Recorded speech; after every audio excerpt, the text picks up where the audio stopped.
नमस्कार दोस्तों, सभी को गुड आफ्टरनून। नमस्कार सभी का पॉलिटी की इस क्लास में स्वागत है। पिछले क्लासेस में पॉलिटी में हमने राष्ट्रपति में सब कुछ बता दिया था। उसकी वीटो पावर रह गई थी, कार्यकारी और विधायकी शक्तियां रह गई थी। आज कार्यकारी शक्ति बताएंगे। कार्यकारी शक्तियां राष्ट्रपति की शक्तियों में, इससे पहले वाली क्लास में राष्ट्रपति का निर्वाचन, हर प्रकार से राष्ट्रपति के आर्टिकल, इम्पीचमेंट, सब कुछ बता दिया था।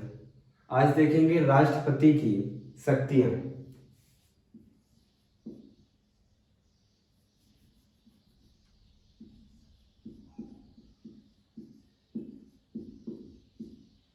राष्ट्रपति की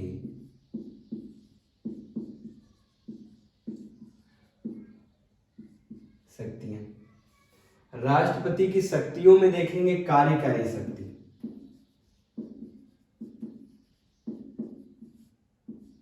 कार्यकारी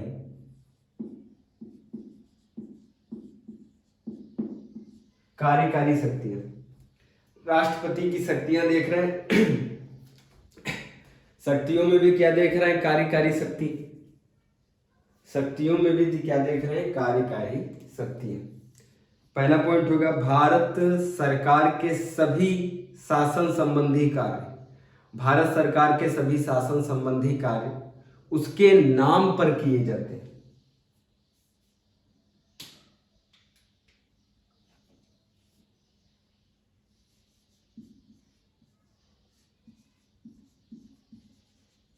भारत सरकार के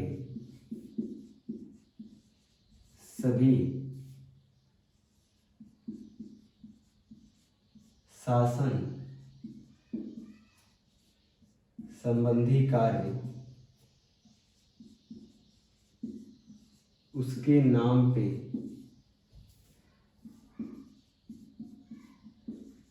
किए जाते हैं। पहला पॉइंट, भारत के शासन संबंधी कार्य, जितने भी कानून बनते हैं वो उसके साइन से बनते हैं, उसके सिग्नेचर पे बनते हैं। बनाने वाला कोई और, लेकिन प्रमाणित करने वाला कोई और। प्रमाणित कौन करता है? राष्ट्रपति शासन करके उस कानून को प्रमाणिकता देता है। जितने भी शासन संबंधी कार्य होते हैं वो राष्ट्रपति के द्वारा किए जाते हैं। ये पॉइंट सभी को क्लियर।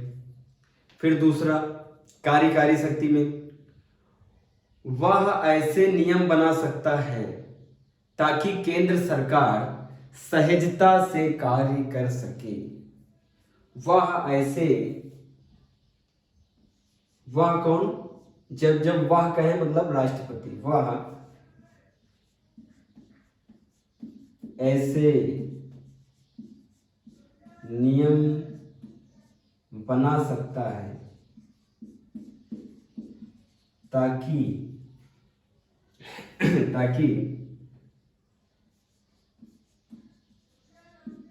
सरकार सहजता से कार्य कर सके। वह ऐसे नियम बना सकता है ताकि केंद्र सरकार, ताकि इधर लिख लो भाई, केंद्र सरकार सहजता से कार्य कर सके। वह प्रधानमंत्री तथा अन्य मंत्रियों की नियुक्ति, मोस्ट इंपॉर्टेंट लगा देते, देखो मोस्ट इंपॉर्टेंट पॉइंट IMP। वह प्रधानमंत्री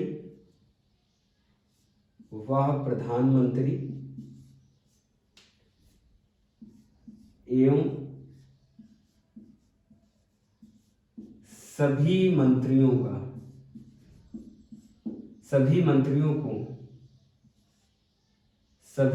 को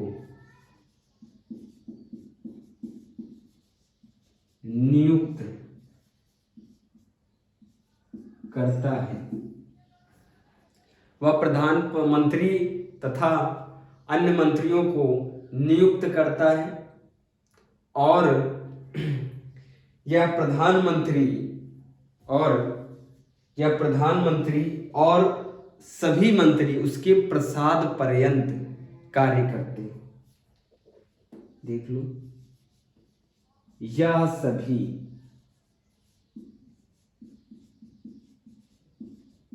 राष्ट्रपति के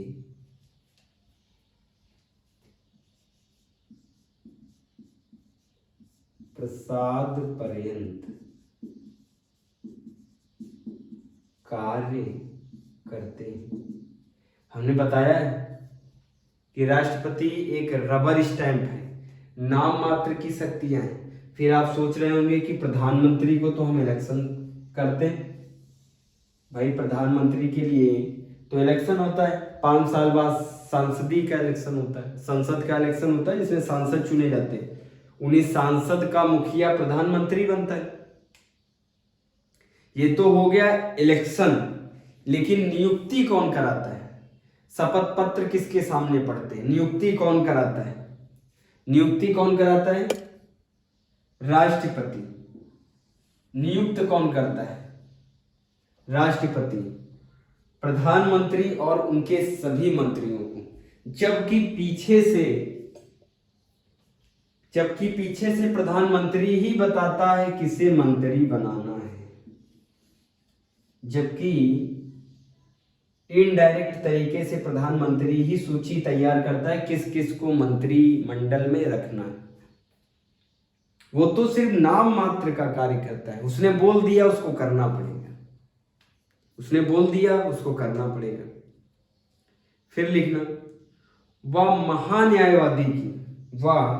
महान्यायवादी की मुख्य चुनाव आयुक्त की, वह मतलब राष्ट्रपति,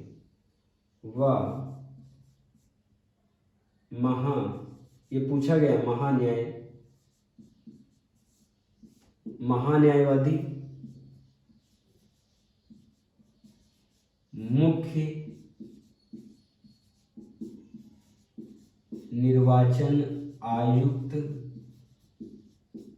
निर्वाचन आयुक्त लोक सेवा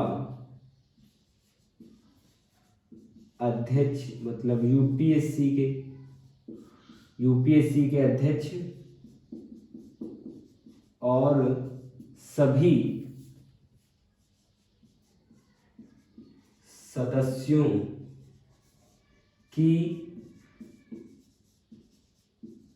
नियुक्ति करता है। कौन करता है? राष्ट्रपति करता है।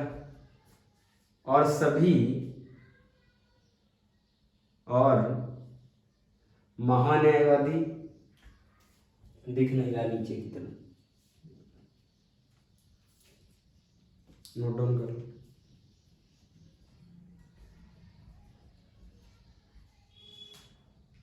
वह महान्यायवादी मुख्य निर्वाचन आयुक्त और यूपीएससी के अध्यक्ष, यूपीएससी के सभी सभासद, सभी सदस्यों की नियुक्ति कौन करता है? बता देंगे, राष्ट्रपति करता है। सिंपल सा है।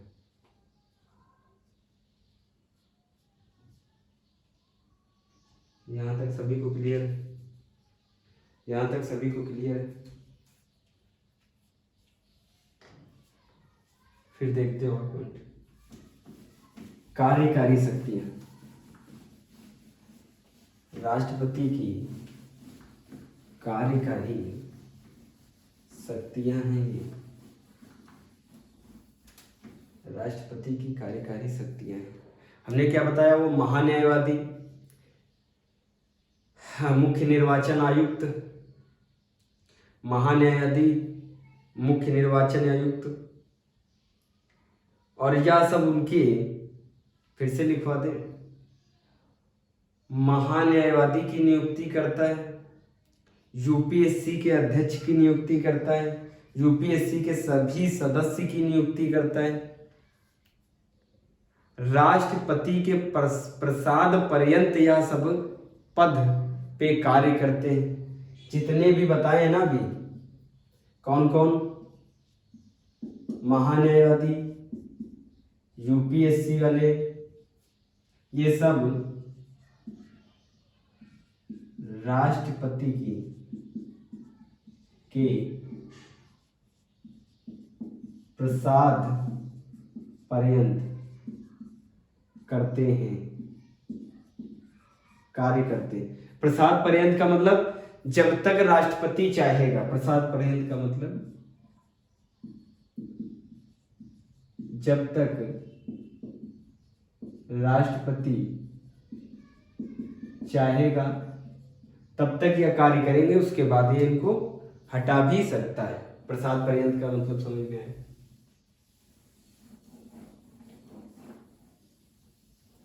जब तक राष्ट्रपति चाहेगा तब तक ये कार्य करेंगे।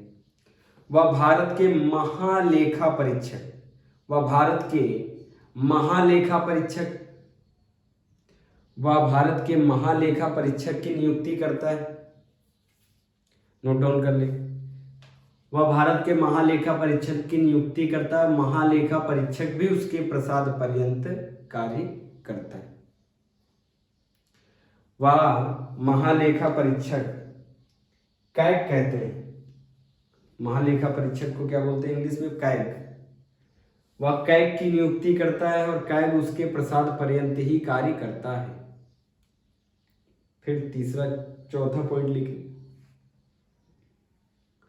वह प्रधानमंत्री से प्रशासनिक व विधायिकी, वह प्रधानमंत्री से प्रशासनिक व विधायिका संबंधी जानकारी की मांग कर सकता है। Most important, right to information.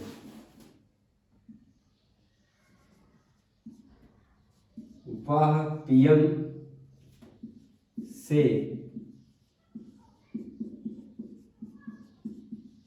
प्रशासनिक एवं विधायिका, प्रशासनिक मतलब समझते हो प्रशासन क्या होता है? प्रशासन जैसे डीएम, एसडीएम और एसपी, डीएसपी, ये जितने ग्राउंड लेवल पे काम करते हैं सब क्या होते हैं? प्रशासन। और शासन क्या होता है? जितने भी मंत्री हैं, सीएम, मंत्री, पीएम, ये सब क्या होते हैं? शासन के इंसान होते हैं। वह प्रधानमंत्री से प्रशासन में क्या चल रहा है, विधायिका संबंधी, प्रशासनिक एवं विधायिका संबंधी। विधायिका क्या होती? इससे पहले हमने बताया विधायिका क्या होती। वह प्रधानमंत्री से प्रशासनिक एवं विधायिका संबंधी जानकारी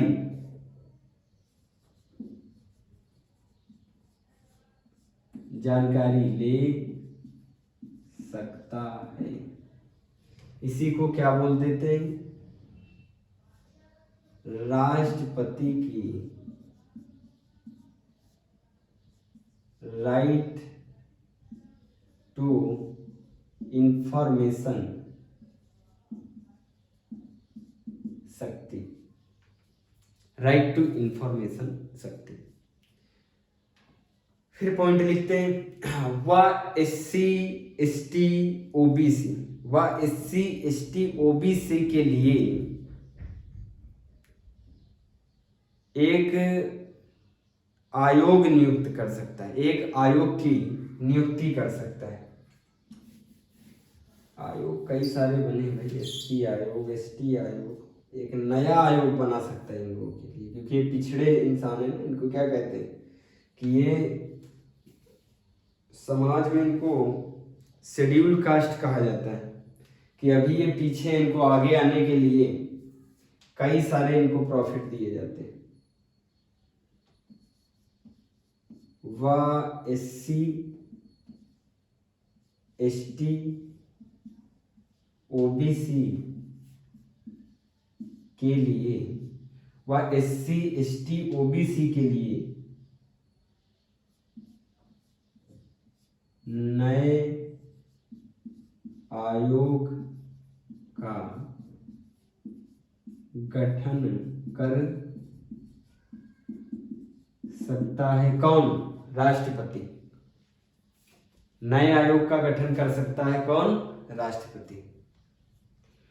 वह केंद्र राज्य तथा विभिन्न केंद्र शासित प्रदेश व केंद्र शासित प्रदेश तथा विभिन्न राज्यों के मध्य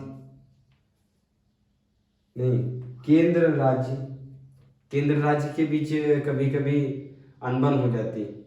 केंद्र राज्य के बीच कभी कभी जब अनबन हो जाती है तो उसको ना हाई कोर्ट ले जाया जाता है ना सुप्रीम कोर्ट ले जाया जाता है। भाई मान लो यूपी वर्सेस इंडिया हो जाए। भाई इंडिया में कौन है? नरेंद्र मोदी जी। यूपी में कौन है? योगी जी। केंद्र राज्य या राज्यों के मध्य देखो, केंद्र राज्य ये तो क्या हो गया? केंद्र राज्य। यूपी क्या हो गया? एक राज्य। यूपी क्या हो गया? राज्य। और ये क्या हो गया? केंद्र। फिर देखो राज्य यूपी वर्सेस एमपी हो जाए, मध्य प्रदेश।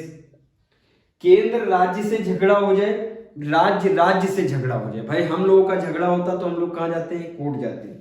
लेकिन जब सरकार का झगड़ा हो रहा है, जब किसी राज्य का झगड़ा हो रहा है, केंद्र राज्य का या राज्य का जब झगड़ा होता है, तो इसके निपटारे के लिए अंतरराज्यीय परिषद बनाई जाती है।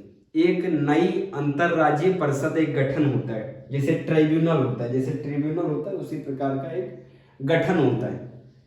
वो इन दोनों की बातों को सुनता है, जैसे जज, अरे जैसे कोर्ट होता है, बस वो कोर्ट में नहीं केस जाता है, हाई कोर्ट सुप्रीम कोर्ट में केस नहीं जाता है। अलग से एक मान लो कोर्ट बनाया जाता है, अलग से एक कोर्ट बनाया जाता है जिसे अंतरराज्यीय परिषद कहते हैं। अंतरराज्यीय परिषद केंद्र राज्य व राज्य राज्यों के मध्य सहयोग के लिए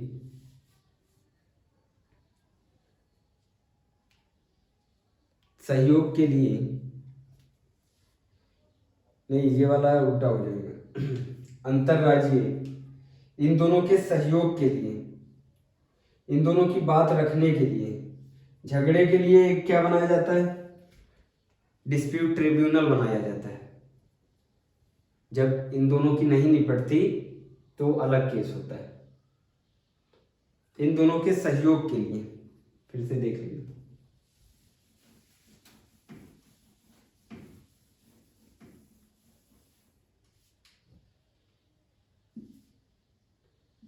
देखो भाई क्लियर कट,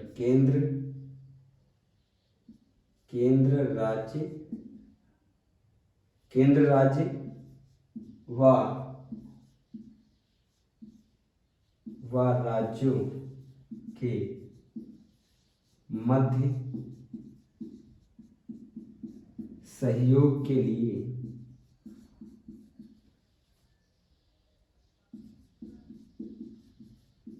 राष्ट्रपति एक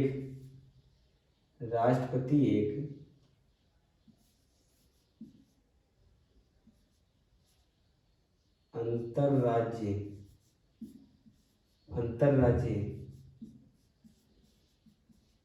परिषद का गठन कर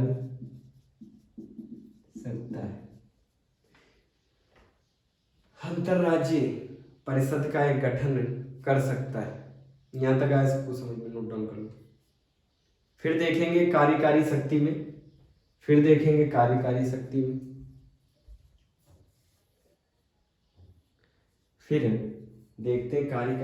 में। एक मिनट नोट डाउन कर लो।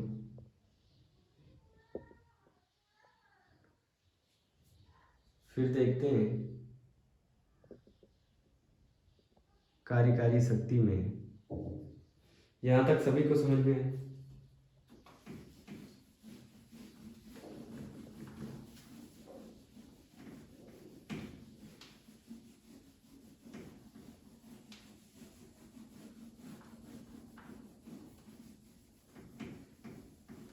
कार्यकारी शक्ति में फिर देखते हैं राष्ट्रपति की कार्यकारी शक्ति देख रहे हैं, उसमें देखते हैं नेक्स्ट पॉइंट। वह स्वयं द्वारा नियुक्त प्रशासकों के द्वारा केंद्र शासित राज्यों का प्रशासन सीधे संभालता है। नहीं समझ में आएगा ऐसे देखना। केंद्र शासित प्रदेश एक ये ले लिया हमने, सपोज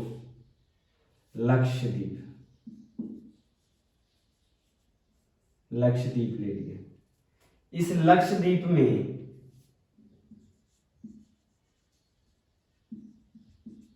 गवर्नर की चलती है। इस गवर्नर को भेजता कौन है? राष्ट्रपति भेजता है। इस पे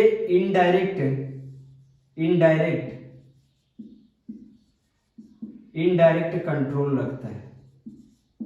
इस केंद्र शासित प्रदेश पे इनडायरेक्ट कंट्रोल कौन रखता है? राष्ट्रपति। वह राज्यों द्वारा नियुक्त प्रशासकों के, मान लो यूपी में राष्ट्रपति शासन लागू हो जाए, हम लोग यूपी में रह रहे हैं, राष्ट्रपति शासन लागू हो गया। जब राष्ट्रपति शासन लागू हो जाएगा तो किसकी चलेगी? गवर्नर की चलेगी। जब राष्ट्रपति शासन लागू हो जाएगा तो गवर्नर की चलेगी। लेकिन सीधे संभालता कौन है उसको? सीधे उस पर निगरानी कौन रखता है? राष्ट्रपति। क्योंकि ये जो राष्ट्रपति शासन लगा है, राष्ट्रपति के द्वारा ही तो लगाया गया है। राष्ट्रपति के द्वारा लगाया गया है। इनडायरेक्ट कंट्रोल लगता है। यही तो बात कह रहे हैं। वह स्वयं द्वारा नियुक्त प्रशासकों के, स्वयं द्वारा नियुक्त गवर्नर को किसने नियुक्त किया? राष्ट्रपति ने। वह स्वयं द्वारा नियुक्त प्रशासकों के द्वारा, वह स्वयं द्वारा नियुक्त प्रशासकों के द्वारा केंद्र शासित राज्यों पे, स्वयं द्वारा नियुक्त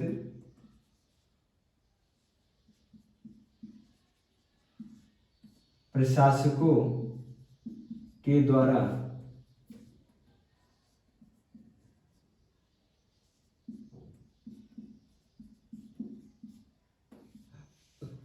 केंद्र शासित राज्यों पे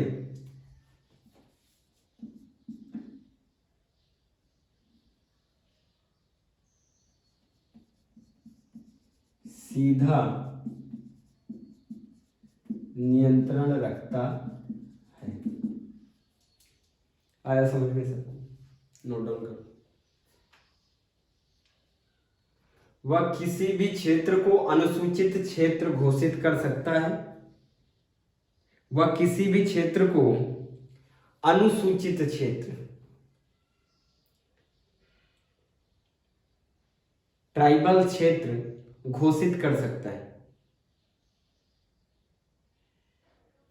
और उस अनुसूचित क्षेत्र में जिसे उसने अनुसूचित क्षेत्र घोषित किया है, जिसे उसने जनजातीय क्षेत्र घोषित किया है, उस पे वो प्रशासनिक शक्ति संभालता है।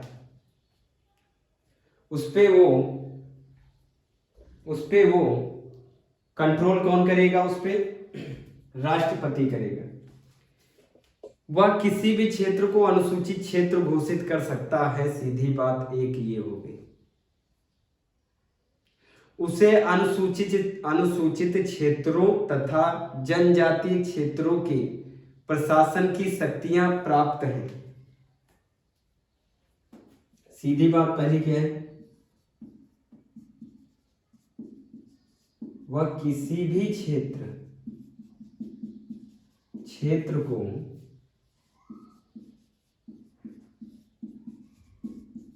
अनुसूचित क्षेत्र घोषित कर सकता है। सीधी सी बात ये हो गई, वह किसी भी क्षेत्र को अनुसूचित क्षेत्र घोषित कर सकता है। सीधी सी बात, उसे अनुसूचित क्षेत्रों तथा जनजातीय क्षेत्रों के प्रशासन की शक्ति प्राप्त है। दूसरी बात ये हो गई, बात खत्म। सीधी सी बात है भाई, जिस क्षेत्र को उसने अनुसूचित क्षेत्र घोषित किया है उस पे वो लिख देते हैं भाई, इन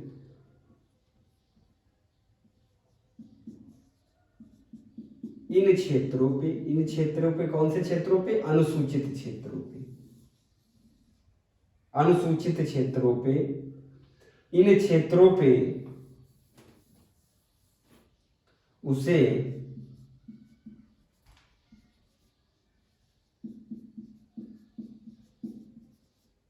प्रशासनिक शक्तियां प्राप्त हैं। उसे प्रशासनिक शक्तियां प्राप्त हैं।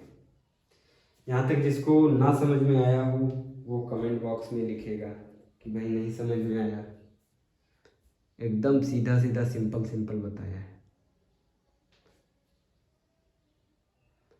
अब देखो, ये तो हो गई कार्यकारी शक्ति।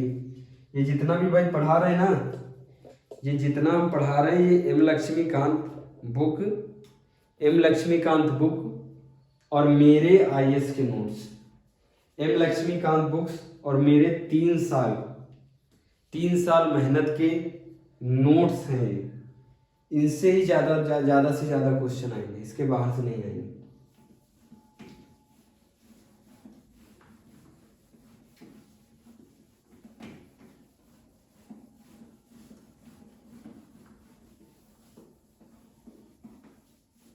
कार्यकारी शक्ति खत्म, कार्यकारी शक्तियां राष्ट्रपति की खत्म। अब देख लो विधायी शक्तियां, विधायी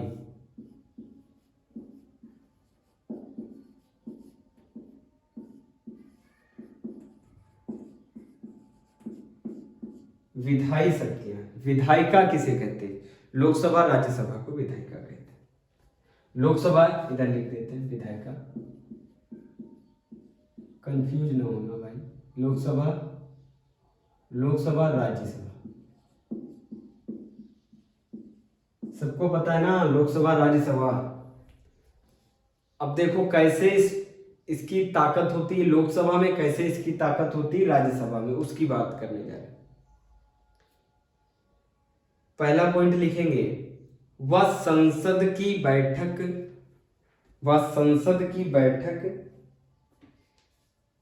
बुला सकता है। पहला पॉइंट, वह संसद तो समझते हैं, संसद मतलब लोकसभा। वह संसद की बैठक बुला सकता है। वह संसद की बैठक बुला सकता है। सीधा पॉइंट ये हो गया। अथवा कुल समय के लिए, अथवा कुछ समय के लिए स्थगित कर सकता है। ना समझ में आया हो, वह संसद की बैठक बुला सकता है अथवा उस संसद को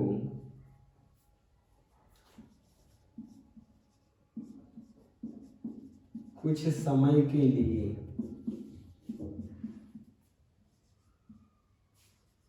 स्थगित कर सकता है। वह संसद की, वह कौन? राष्ट्रपति। वह कौन? राष्ट्रपति। वह संसद की बैठक बुला सकता है अथवा कुछ समय के लिए उसे संसद को स्थगित कर सकता है। यहाँ तक नोट करो, ये पॉइंट समझ में है। फिर लिखो, वह संसद की बैठक बुला सकता है अथवा कुछ समय के लिए उसे स्थगित कर सकता है। फिर,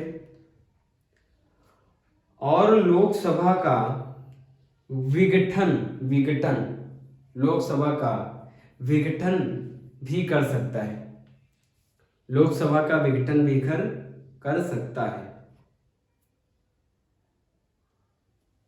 सबसे मोस्ट इंपॉर्टेंट पॉइंट है, वह संसद के लोकसभा का विघटन, देख लो,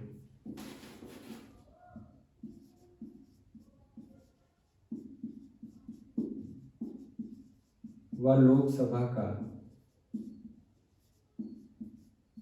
विघटन भी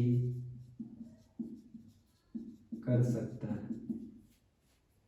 वह लोकसभा का विघटन भी कर सकता है। वह संसद का संयुक्त अधिवेशन का आह्वान मतलब जोर से बुलाना, आह्वान,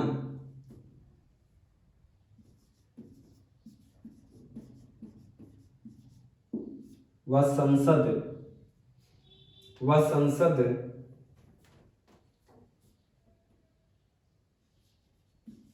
की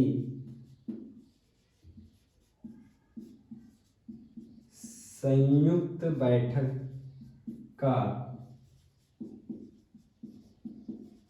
आह्वान कर सकता है। वह संसद की संयुक्त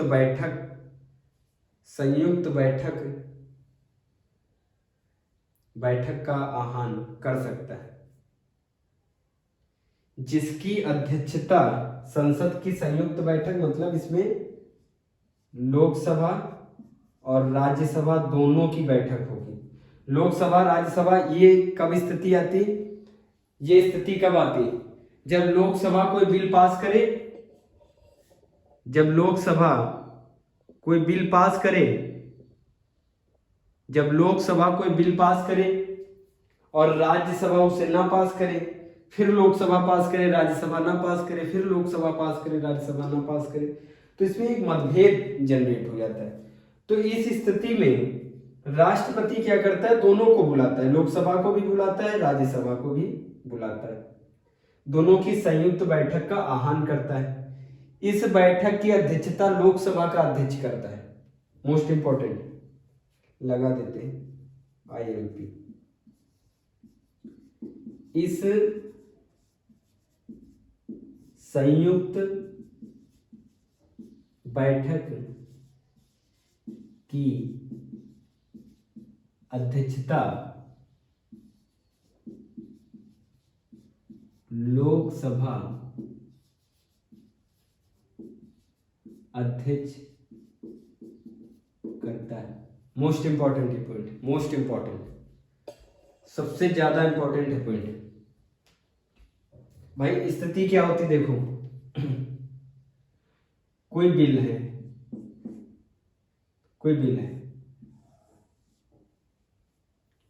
कोई यार बिल है, मान लो सपोज वो लोकसभा में आया, पास हो गया, लोकसभा में आया, पास हो गया, तो उधर उसको कहाँ जाना पड़ेगा? राज्यसभा में। यहां गया, पास नहीं हुआ, फिर ये बिल कहाँ आ जाएगा? वापस, फिर ये लोकसभा में गया, पास होके राज्यसभा फिर से नापास हो गया, फिर ये वापस। इस स्थिति में मिसअंडरस्टैंडिंग जनरेट होने लगती है। फिर इन दोनों को एक साथ कौन बुलाता है? राष्ट्रपति। इन दोनों को, लोकसभा और राज्यसभा को संयुक्त बैठक के लिए बुलाया जाता है। संयुक्त बैठक के लिए बुलाया जाता है लोकसभा और राज्यसभा दोनों को। अच्छा भाई, लोकसभा में अध्यक्ष कौन होता है? लोकसभा का पीठासीन अध्यक्ष लोकसभा का अध्यक्ष होता है, और राज्यसभा में उपराष्ट्रपति अध्यक्ष होता है। तो यहाँ पे उपराष्ट्रपति अध्यक्षता नहीं करेगा, यहाँ पे लोकसभा का ही अध्यक्ष अध्यक्षता करेगा। यहां से कई बार क्वेश्चन पूछा गया है, मोस्ट इंपॉर्टेंट।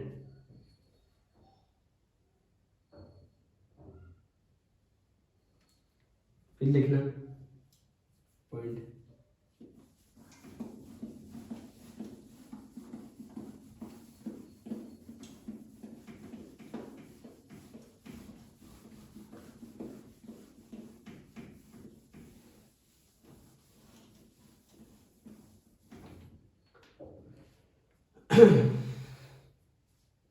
पॉइंट लिखना, वह प्रत्येक नए चुनाव के बाद, वह प्रत्येक नए चुनाव के बाद प्रत्येक वर्ष, वह प्रत्येक नए चुनाव के बाद प्रत्येक वर्ष संसद के प्रथम अधिवेशन को संबोधित कर सकता है।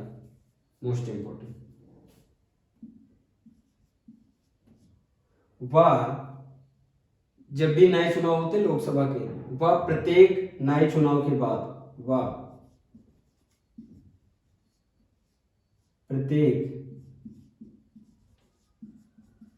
नए चुनाव के बाद प्रत्येक वर्ष, वह प्रत्येक नए चुनाव के बाद प्रत्येक वर्ष संसद के प्रथम अधिवेशन को, वह प्रत्येक नए चुनाव के बाद, मान लो लोकसभा का चुनाव हुआ, लोकसभा का जैसे चुनाव होगा फिर उसके बाद अधिवेशन के लिए कौन बुलाता है? राष्ट्रपति बुलाता है। वह प्रत्येक नए चुनाव के बाद और प्रत्येक साल, प्रत्येक वर्ष संसद के प्रथम अधिवेशन को संबोधित करता है स्टेज पे आके। वह प्रत्येक नए चुनाव के बाद प्रत्येक वर्ष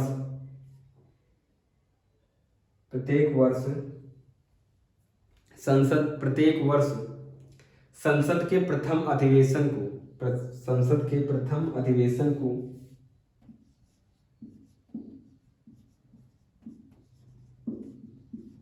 संसद के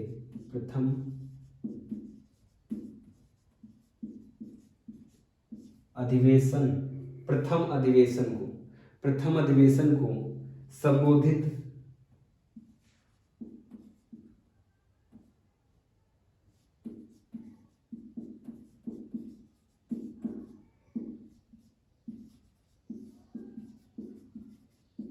कर सकता है।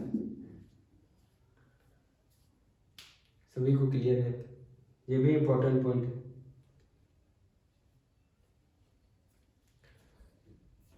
नोट डाउन करें।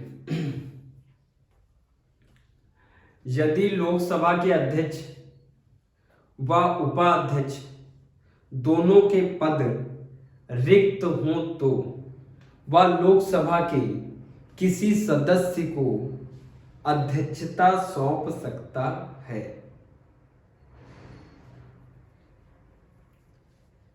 बड़ा इंपॉर्टेंट है भाई। लोकसभा का अध्यक्ष होता है पीठासीन अधिकारी अध्यक्ष, उपाध्यक्ष भी होता है। जब अध्यक्ष नहीं होता तो उपाध्यक्ष काम करता है। मान लो, लिख देते हैं, देखो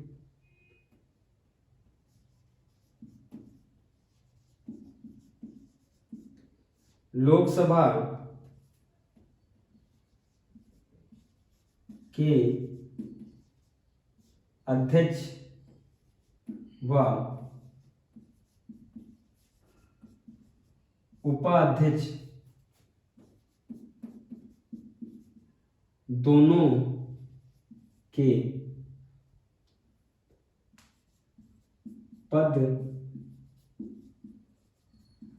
रिक्त होने पे, दोनों के पद रिक्त होने पे, मान लो भाई लोकसभा का अध्यक्ष भी कहीं घूमने गया था, लोकसभा का अध्यक्ष घूमने गया था नैनीताल। लोकसभा का अध्यक्ष कहाँ घूमने गया? नैनीताल। वहां दुर्घटनावश गुजर गया, एक्सीडेंट हो गया, लोकसभा का अध्यक्ष निपट गया। तो उपाध्यक्ष क्या करेगा? लोकसभा का कार्यभार संभालेगा, जहां पे अध्यक्ष बैठता था वहीं पे अब उपाध्यक्ष उसको संभालेगा। मान लो उपाध्यक्ष भी नहीं रहा, उसकी भी हो गया डेंगू और डेंगू से गुजर गए। अब देखो दोनों पद रिक्त हैं। अब लोकसभा का संचालन करने के लिए अध्यक्ष तो होना अनिवार्य है, अध्यक्ष तो होना ही चाहिए। उस समय वह लोकसभा के किसी भी सदस्य को अध्यक्षता का पद सौंप सकता है। इस स्थिति में किसी भी सदस्य को अध्यक्षता सौंप सकता है। लोकसभा के अध्यक्ष व उपाध्यक्ष के पद रिक्त होने पे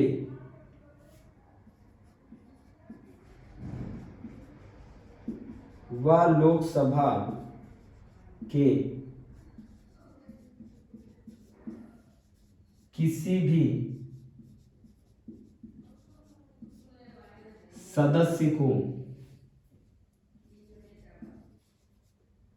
सदस्य को अध्यक्ष बना सकता है।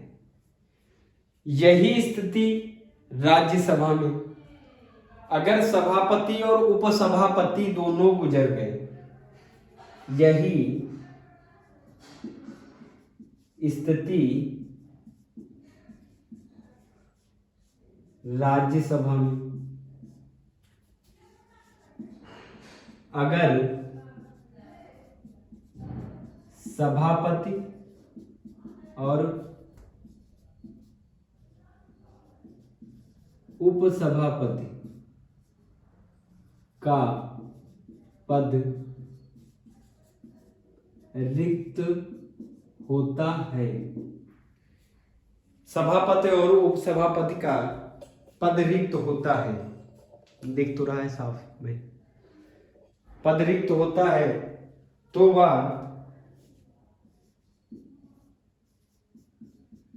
राष्ट्रपति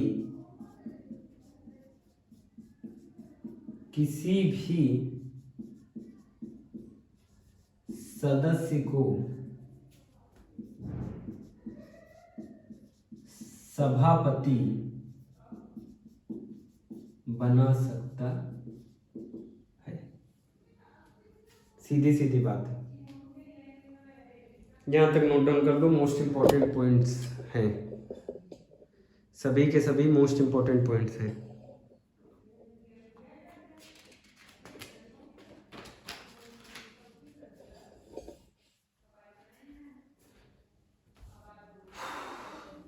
कार्यकारी शक्ति बता दिया, ये विधायी शक्तियां हैं।